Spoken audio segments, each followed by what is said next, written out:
Just a quick thing before we start, this video is time-stamped so you can skip around as you need. So, now that we're on day 3 of the final shape, we have access to the new exotic version of the Khovostov. It's a pretty long and convoluted quest, and it requires a lot of different and hidden pickups with no markers to tell you where they are.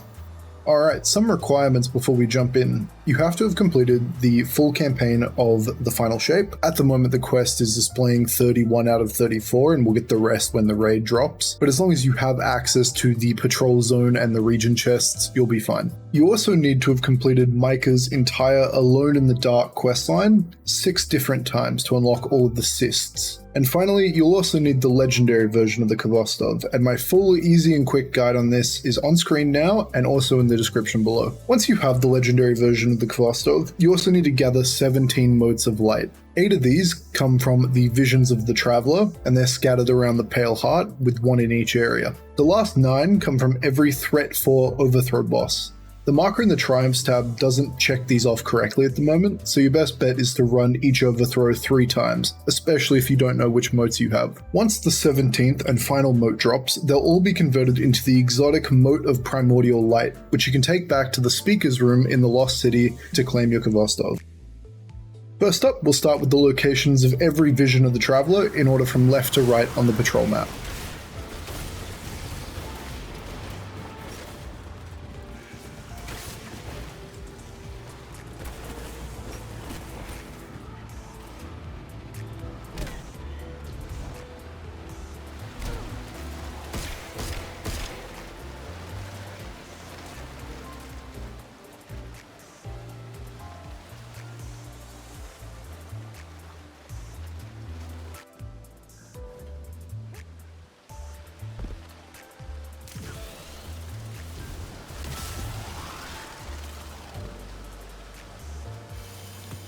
Echoes of the travel object.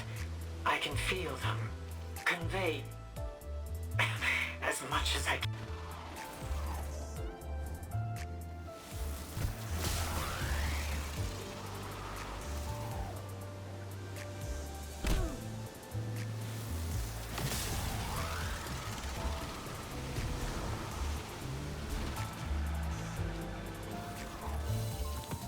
I can experience this, emotions and ideas blooming in my mind. I see so many cities.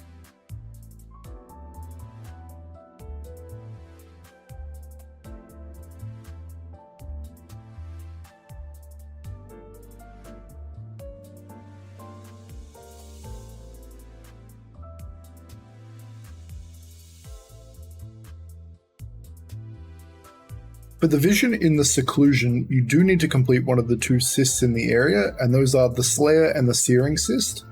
Once you've completed that, you can access the vision.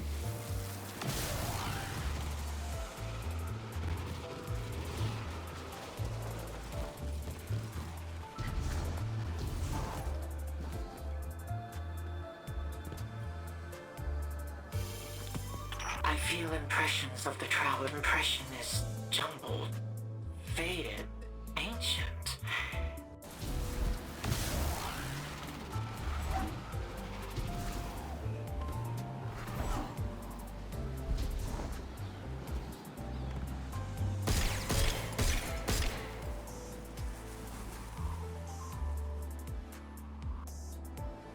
I'm picking up a spike in enemy activity. They're rerouting to your location.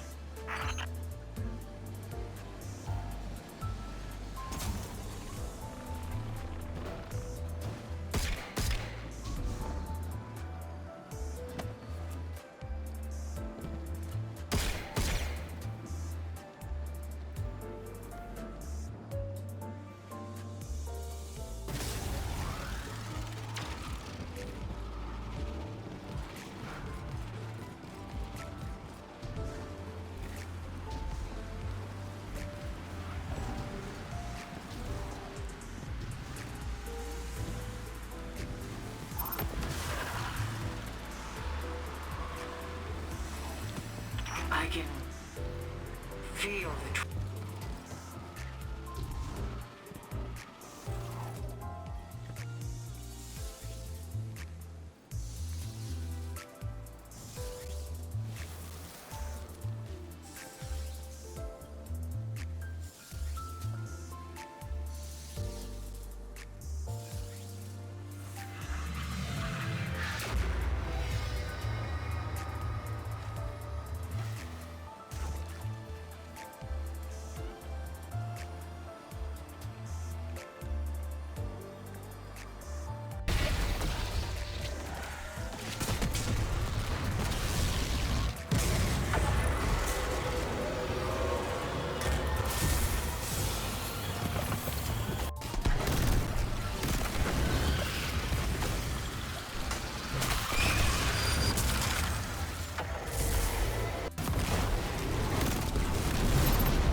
Well, that was enjoyable.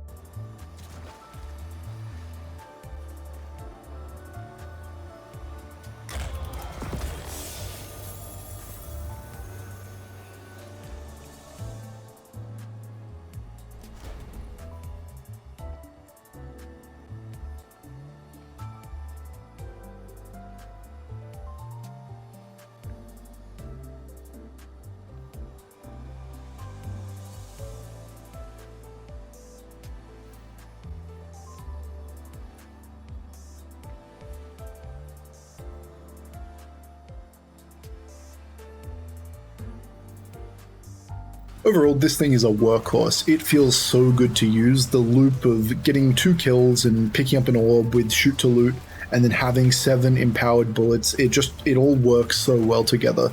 In the clips you'll see on screen now, the first set are in the lost sectors on the Pale Heart, and so this is a 0 light delta, everything's on level.